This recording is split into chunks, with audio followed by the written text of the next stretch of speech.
Alec Empire, and I'm a music producer, DJ, musician. I've started in the punk scene very young, in the late 80s in Berlin. This was like the first music that was really interesting to me, like this kind of energy, make political statements, you know, that kind of squatting scene back then. But then of course when techno came up, I was very fascinated by the electronic sounds and the possibilities, you know, because you could do music on very minimal equipment and could be very powerful. I wanted to merge both, you know, like the electronic stuff with the punk energy. And this was the moment when I started Thai Teenage Riot.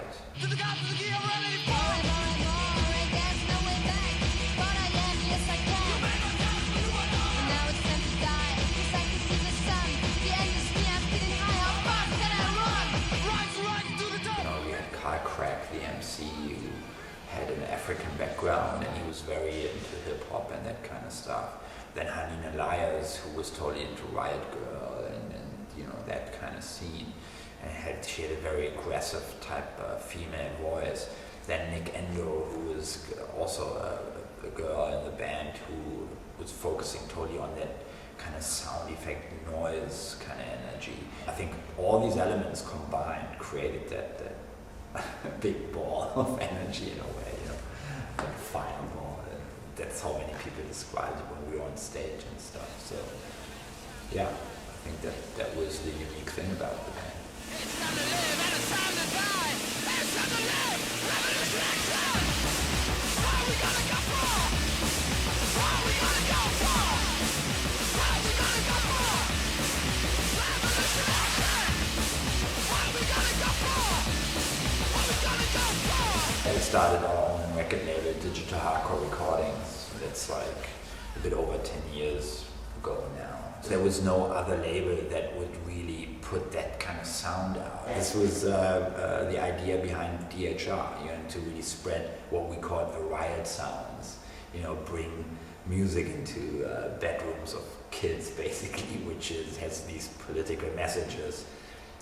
Very radical messages combined with a very powerful sound. It very soon became the genre almost of that sound, which was very digital distortion, very aggressive sounding, very intense sounding, you know, and a lot of people saw that as the next step, the evolution of music or something like that.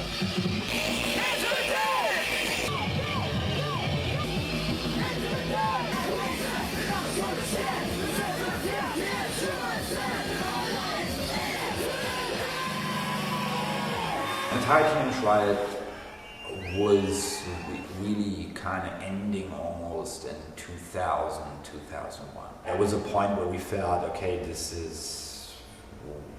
we are burnt out, this won't go further. So we decided to take some time for ourselves.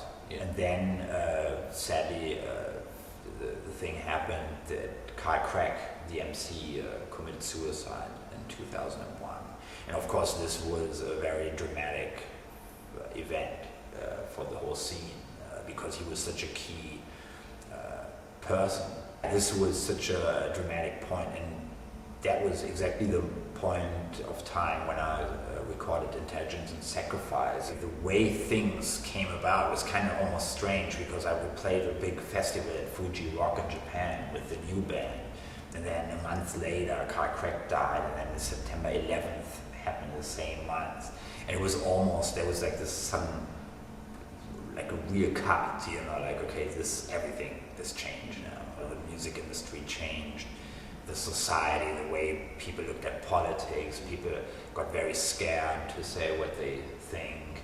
A lot of musicians had to fear for their careers if they made a political statement. Intelligence and Sacrifice was exactly about that. I mean, when I did it, it was more like the nightmare vision of things to come.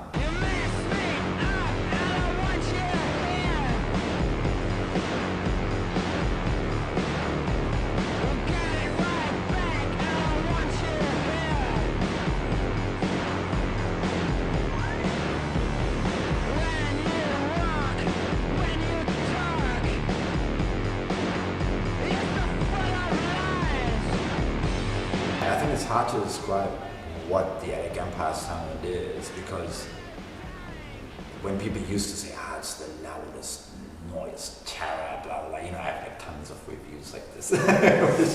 Empire Strikes Back. Here is the, whatever. But I think if you look closer, it's more, I think it's maybe more kind of intense atmosphere within the music.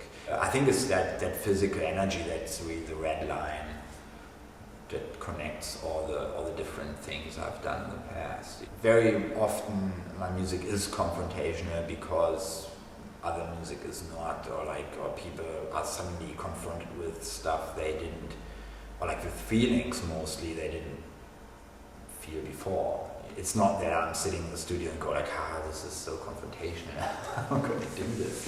But I'm also the kind of musician who would say in the studio, okay, this is what needs to be said, I'm just gonna say it. When they start turning shit into gold, it's time! Come on! Death, the only rumors to have! Faith is gone, only ignorance is left! When they start turning shit into gold, it's time!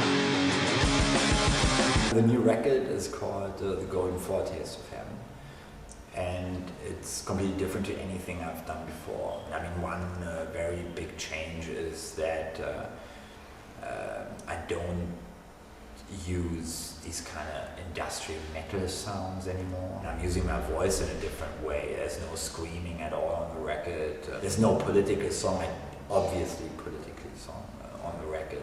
It's all personal stuff. Some people already say it's the Alec Empire love album or something. I'm not the kind of musician who wants to, just play the same concert or make the same records for the same crowd. I mean, of course it's a risk, but I'm willing to take that risk. No heartbeat, no air to breathe. Whatever I do, she's everything to me. I love it like a bioweapon. Loaded and cold, painful and sweet. Oh yeah. I started a new band for this. It's called The Hellish Vortex. And it's not really a band in a normal sense. It's really, the Hellish Vortex is a company. It's our production company in Berlin. It's almost like a collective of artists. There are other musicians involved, some graphic designers, all these different people. Nick Endo from the Titanic Ride is part of it. It's the main person who's a constant member of it. Playing live is totally essential. This is where it happens, I think. This is also where people react in the most extreme way to the music, because you have the loud PA, you have the right frequencies, and you can have that bass, and I think very often people understand what we do when they see it live. For example, Nick Endo, she's coming up with all these new sounds that she's manipulating the sounds spontaneously at the shows, and she reacts also to the way the audience reacts to sounds she has done maybe in the previous song. So there's this constant interaction between the audience and the band and her. My heart feels like she set it on fire. Her body shaking, her eyes are glowing. I got her.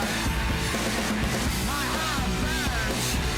Yeah, we're preparing the next upcoming tours for the next year, because we're going to tour a lot. I'm going to do some other stuff as well. I'm going to produce some tracks with Patrick Wolf. So I'm very excited, because I think he's also a very interesting musician. We're going to get DVDs ready. There's one DVD, Alec Empire Live in France, with 3 live shows on one DVD. All with different band setups. And then also we're going to finish the Titanic Ride film, which is a documentary. It's very interesting footage, I think, especially now when you look back to the times, how different it was to now.